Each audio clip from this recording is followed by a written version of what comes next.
Terdapat beberapa buah kolam yang sering digunakan oleh Puteri Saadung ketika zaman remajanya, sehingga baginda menjadi permaisuri Raja Amadullah yang pernah ditemui, seperti kolam terbesar terletak di Kampung Serendah Sekebun Bunga di Kampung Pangkal Kalung, Ketereh, Kelantan, kolam di Jalan Panji dan terbaru yang ditemui di Kampung Kutan Hilir, Wakaf Baharu, Kelantan.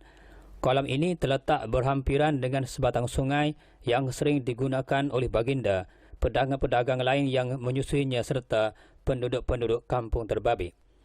Seorang penduduk Kampung Terbabit, Wan Hanafi Wan Isa, yang sempat ditemui wartawan CRTV berkata, kolam mandi tempat Puteri Saadung bersiram juga ada di kampungnya itu.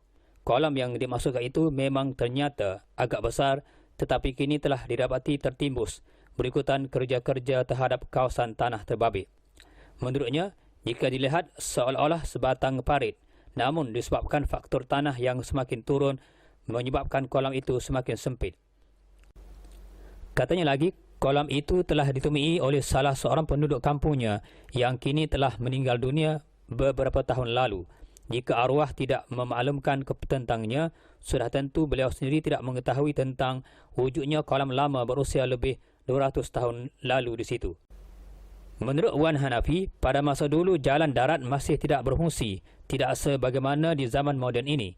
Justru alternatif yang sering digunakan oleh penduduk-penduduk pada masa itu, termasuk Puteri Saadung sendiri yang menggunakan laluan berkenaan.